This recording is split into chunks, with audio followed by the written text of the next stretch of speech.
Hi friends, welcome to Deepika reviews. Lakshmi నివాసం upcoming ఎపిసోడ్లో ఏం జరగబోతుందో తెలుసుకోవాలనుకుంటున్నారా? అయితే ఛానల్ను సబ్స్క్రైబ్ చేసుకొని సపోర్ట్ చేయడం మర్చిపోకండి. ఆరు నూరైనా నూరు ఆరైనా ఈ పెళ్లి జరుగుతుంది అని బామ్మ చెప్తూ ఉంటుంది.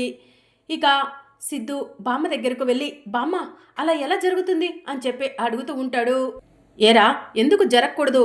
కీర్తికి పెళ్ళైందని తెలిసి కూడా హర్ష కీర్తిని పెళ్లి చేసుకుంటా అన్నాడు.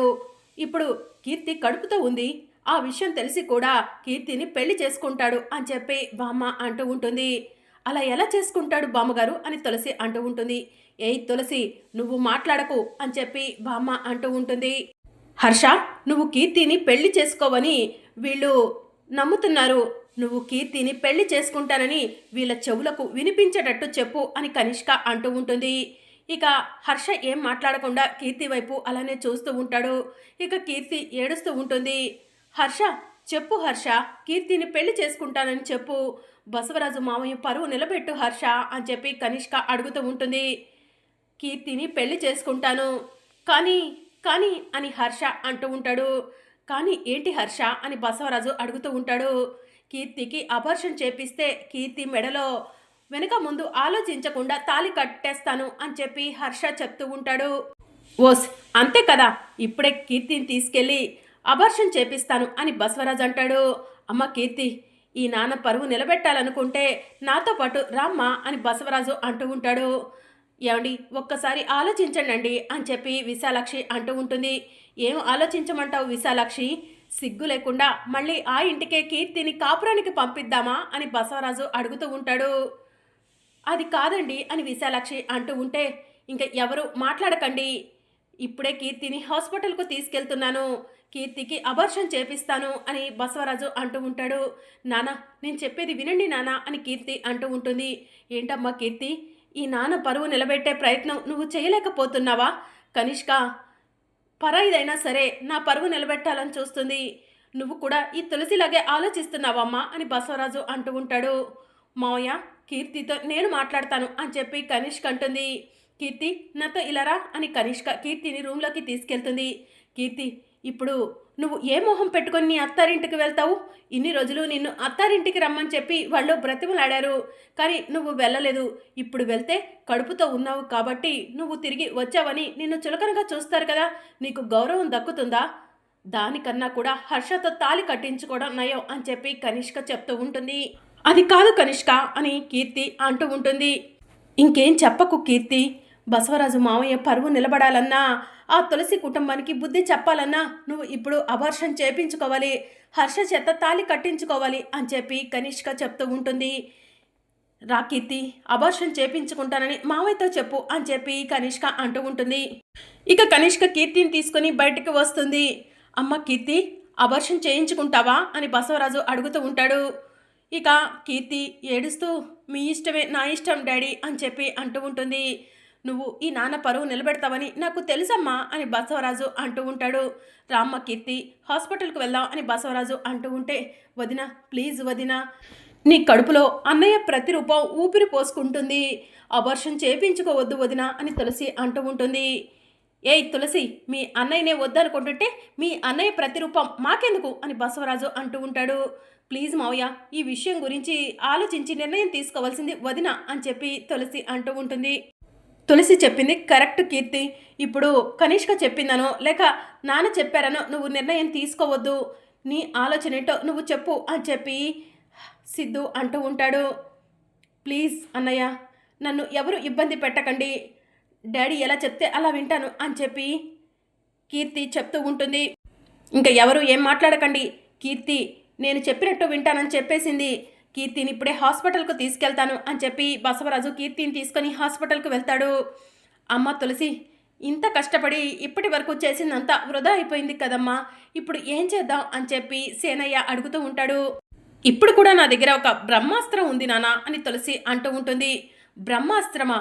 ఏంటి తులసి అది అని వాణి అడుగుతూ ఉంటుంది. ఒక్క నిమిషం ఆగండి వదిన అని చెప్పి తులసి హరీష్కి ఫోన్ చేస్తుంది. హరీష్ ఫోన్ లిఫ్ట్ చేసి, తులసి పెళ్ళి అయిపోయిందా అని చెప్పి అడుగుతూ ఉంటాడు. పెళ్ళి ఆగిపోయింది అన్నయ్య అని చెప్పి తులసి అంటూ ఉంటుంది. పెళ్ళి ఆగిపోయిందా? ఎంత శుభవార్త చెప్పావో. థ్యాంక్ యూ తులసి అని చెప్పి హరీష్ అంటూ ఉంటాడు.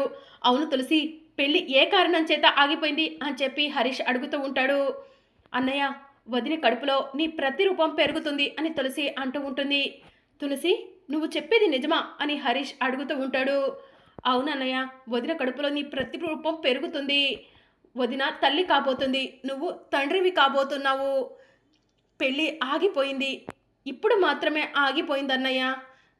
మరి కొద్ది రోజుల్లో పెళ్లి జరుగుతుంది అని చెప్పి తులసి అంటూ ఉంటుంది. ఏం మాట్లాడుతున్నావు తులసి నువ్వు? ఒకవైపు గుడ్ న్యూస్ చెప్తున్నావు, మరోవైపు బ్యాడ్ న్యూస్ చెప్తున్నావు. ఏది నమ్మాలో అర్థం కావట్లేదు, చెప్పు తులసి అని హరీష్ అడుగుతూ ఉంటాడు. అన్నయ్య, వదిన ప్రెగ్నెంట్ అన్నది నిజం. కానీ వదినకు అబార్షన్ చేపించి వెంటనే హర్షకిచ్చి పెళ్లి చేయాలని చూస్తున్నారు బసవరాజు మావయ్య అని తులసి అంటూ ఉంటుంది. అలా ఎలా అబార్షన్ చేపిస్తారు? అబార్షన్ చేపించాలంటే బిడ్డ తల్లిదండ్రులు ఇద్దరు ఒప్పుకోవాలి కదా తులసి అని చెప్పి హరీష్ అంటూ ఉంటాడు. ఎగ్జాక్ట్గా నేను కూడా ఇదే పాయింట్ గురించి ఆలోచించానన్నయ్య. ఇప్పుడు వదినకు ఇష్టం లేదు అబార్షన్ చేయించుకోవటం. అయినా కూడా ఆ కనిష్క వదినను బలవంతం చేసి అబార్షన్ చేయించడం కోసం ఒప్పించింది. అందుకే నువ్వు బసవరాజు మావయ్య మీద పోలీస్ కంప్లైంట్ ఇవ్వాలన్నయ్య అని చెప్పి తులసి చెప్తూ ఉంటుంది. తులసి, ఏం మాట్లాడుతున్నావు నువ్వు అని చెప్పి హరీష్ అడుగుతూ ఉంటాడు. తప్పదన్నయ్య, ఇప్పుడు నీ బిడ్డను నువ్వు కాపాడుకోవడం కోసం పోలీస్ కంప్లైంట్ ఇవ్వక తప్పదు అని చెప్పి తులసి అంటూ ఉంటుంది. సరే తులసి, ఆలోచించి అమ్మతో మాట్లాడి నిర్ణయం చెప్తాను అని చెప్పి హరీష్ చెప్తూ ఉంటాడు. ఆలోచించడానికి సమయం లేదన్నయ్య, వెంటనే పోలీస్ స్టేషన్కు వెళ్ళు. కీర్తి వదినకు అబార్షన్ చేపిస్తున్న హాస్పిటల్ లొకేషన్ నీకు పంపుతాను. పోలీసులను తీసుకొని హాస్పిటల్కి వచ్చేసేయి. ఎలాగైనా సరే అబార్షన్ను ఆపాలి అని చెప్పి తులసి అంటూ ఉంటుంది. సరే తులసి, నువ్వు చెప్పినట్టే చేస్తాను అని చెప్పి హరీష్ పోలీస్ స్టేషన్కు బయలుదేరతాడు. తులసి, ఏం చేస్తున్నావు నువ్వు? మా నాన్న మీద పోలీస్ కంప్లైంట్ ఇప్పిస్తున్నావా అని సిద్ధు అడుగుతూ ఉంటాడు. మామయ్య ఆ కనిష్క మాయలో ఉన్నాడండి. అబార్షన్ ఆపటం కోసమే పోలీస్ కంప్లైంట్ ఇవ్వమన్నానే కానీ మామయ్య మీద కోపంతో కాదండి. అబార్షన్ ఆగిపోగానే మా అన్నయ్య పోలీస్ కంప్లైంట్ వాపస్ తీసుకునేలా చేస్తాను అని చెప్పి తులసి అంటూ ఉంటుంది. తులసి, ఏం చేస్తున్నావో అర్థమవుతుందా? మా నాన్న ఎక్స్ ఎమ్మెల్యే, ఆయనకంటూ సిటీలో ఒక పేరు ప్రఖ్యాతలు ఉన్నాయి, ఒక గౌరవం ఉంది. వాటన్నిటినీ పోగొడతా అంటున్నావు అని చెప్పి తులసి అంటూ ఉంటుంది. కీర్తి వదిన హరీష్ అన్నయ్యల జీవితం బాగుండాలంటే ఇప్పుడు నేను తీసుకున్న నిర్ణయమే కరెక్ట్ అండి అని తులసి అంటూ ఉంటుంది. తులసి, నువ్వే పోలీస్ కంప్లైంట్ ఇప్పించావని తెలిస్తే నిన్ను ఇంట్లో ఉండనివ్వరు తెలుసా అని చెప్పి సిద్ధు అడుగుతూ ఉంటాడు. బాబు, నువ్వు నా కూతురికి సపోర్ట్ చేయాల్సింది పోయి ఏంటి బాబు అలా మాట్లాడుతున్నావు అని సేనయ్య అడుగుతూ ఉంటాడు. తులసి, ప్రతి విషయంలో నేను సపోర్ట్ చేస్తూనే వచ్చాను, కానీ ఇది నా కుటుంబానికి సంబంధించిన విషయం. ఇప్పుడు నేను ఎలా సపోర్ట్ చేస్తాను మావయ్య అని చెప్పి సిద్ధు అంటూ ఉంటాడు. తులసి చెప్పింది కరెక్ట్ సిద్ధు గారు. ఇప్పుడు పోలీస్ కంప్లైంట్ ఇస్తేనే బిడ్డ బ్రతుకుతుంది, లేదంటే అబార్షన్ చేపించి కీర్తికి హర్ష చేత తాళి కట్టించేస్తారు అని వాణి చెప్తూ ఉంటుంది. ప్లీజ్ అండి, ఇది కేవలం మావయ్యను భయపెట్టడం కోసం మాత్రమే. నిజంగా మావయ్యను అరెస్ట్ చేయనివ్వనండి అని చెప్పి తులసి అంటూ ఉంటుంది. ఇక సిద్ధు బాధగా ఏం మాట్లాడాలో అర్థం కాక అక్కడి నుంచి వెళ్ళిపోతాడు. ఇక మరోవైపు బసవరాజు కీర్తిని తీసుకొని హాస్పిటల్కు వెళ్తాడు. డాక్టర్ గారు ఉన్నారా అని చెప్పి అడుగుతూ ఉంటాడు. లోపల ఉన్నారు, వెళ్ళండి అని చెప్పి నర్స్ చెప్తూ ఉంటుంది. ఇక బసవరాజు కీర్తిని తీసుకొని డాక్టర్ రూమ్లోకి వెళ్ళి, డాక్టర్, ఈ అమ్మాయి నా కూతురు కీర్తి. నా కూతురు కీర్తికి నేను మరో పెళ్లి చేయాలనుకుంటున్నాను. ఇప్పుడు నా కూతురు ప్రెగ్నెంట్, వెంటనే అబార్షన్ చేయండి డాక్టర్ అని బసవరాజు అంటూ ఉంటాడు. అబార్షన్ అంత ఈజీ కాదు బసవరాజు గారు అని చెప్పి డాక్టర్ చెప్తూ ఉంటుంది. ఎంత డబ్బు కావాలన్నా ఇస్తాను, నా కూతురికి అబార్షన్ చేయండి డాక్టర్ అని బసవరాజు అంటూ ఉంటాడు. సరే వచ్చి ఇలా పడుకోండి, ఒకసారి టెస్ట్ చేస్తాను అని చెప్పి డాక్టర్ అంటూ ఉంటుంది. ఇక డాక్టర్ కీర్తికి టెస్ట్ చేసి ఇప్పుడు 5వ నెల, అబార్షన్ చేస్తే తల్లికి బిడ్డకు ప్రమాదం అని డాక్టర్ చెప్తూ ఉంటారు.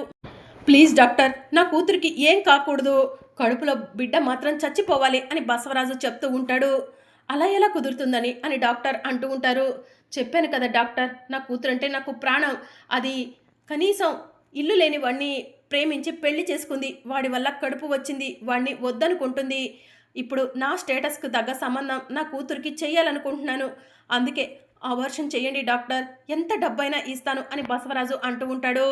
సరే బసవరాజు గారు, మీరు ఇంతలా రిక్వెస్ట్ చేస్తున్నారు కాబట్టి మీ అమ్మాయికి అబార్షన్ చేస్తాను. కానీ మీ అమ్మాయి ప్రాణానికి ఎలాంటి ప్రమాదం జరిగినా మాకు ఎలాంటి సంబంధం లేదని ఈ సర్టిఫికేట్ మీద సైన్ చేయండి అని డాక్టర్ చెప్తూ ఉంటుంది. డాక్టర్, అలా మాట్లాడకండి, నా కూతురికి ఏం కాకూడదు అని బసవరాజు చెప్తూ ఉంటాడు. ఫార్మాలిటీ ప్రకారం సైన్ చేయించుకుంటున్నాము, సైన్ చేయండి అని డాక్టర్ చెప్తూ ఉంటుంది. ఏమ్మా, నీకు అబార్షన్ చేయించుకోవడం ఇష్టమేనా అని డాక్టర్ కీర్తిని అడుగుతూ ఉంటుంది. ఇక కీర్తి ఏడుస్తూ మా డాడీ ఇష్టమే నా ఇష్టం అని చెప్పి చెప్తూ ఉంటుంది. ఇక బసవరాజు ఫామ్ మీద సైన్ చేయగానే డాక్టర్ కీర్తిని తీసుకొని రూమ్లోకి వెళ్తారు. ఇక కీర్తి హరీష్తో గడిపిన మధుర జ్ఞాపకాలను గుర్తు చేసుకుంటూ ఉంటుంది. హరీష్, నువ్వు కావాలని నా మనసు చెప్తుంది, నీ ప్రతిరూపం కావాలని నా ఆత్మసాక్షి చెప్తుంది, కానీ మా నాన్నకు ఎదురు చెప్పలేకపోతున్నాను హరీష్ అని కీర్తి మనసులో అనుకుంటూ ఉంటుంది. చూడమ్మా, ఇక అబార్షన్ చేసేస్తున్నాను, ఇక తర్వాత ఎవరో ఏం చేయలేము అని డాక్టర్ చెప్తూ ఉంటారు. ఇక కీర్తి ఏడుస్తూ ఉంటుంది.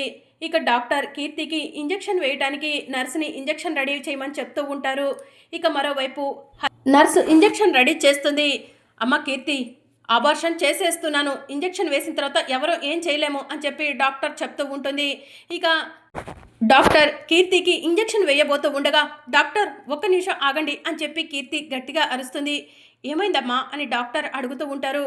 డాక్టర్, నాకు నా బిడ్డ కావాలి అని కీర్తి చెప్తూ ఉంటుంది. మరి ఆ విషయం మీ డాడీకి చెప్పొచ్చు కదా, మీ డాడీ అబార్షన్ చేయమంటున్నారు అని డాక్టర్ చెప్తూ ఉంటుంది. డాక్టర్, మా డాడీకి అబార్షన్ చేయించాలని ఉంది, కానీ నాకు అబార్షన్ చేయించుకోవడం ఇష్టం లేదు, నాకు ఈ బిడ్డ కావాలి డాక్టర్ అని కీర్తి చెప్తూ ఉంటుంది. ఇక హర్షతో జరిగిన మధుర జ్ఞాపకాలను గుర్తు చేసుకుంటూ, అవును డాక్టర్, నాకు ఈ బిడ్డ కావాలి అని కీర్తి చెప్తూ ఉంటుంది. సరే పదండి, మీ డాడీకి అదే విషయం చెప్దాం అని చెప్పి డాక్టర్ అంటూ ఉంటుంది. డాక్టర్, మా డాడీ మీకు ఎంత డబ్బు కావాలన్నా ఇస్తా అన్నారు, ఆ డబ్బు తీసుకొని నా కోసం ఒకే ఒక్క అబద్ధం చెప్పండి అని చెప్పి కీర్తి అడుగుతూ ఉంటుంది. ఏం చెప్పాలి అని డాక్టర్ అడుగుతూ ఉంటారు.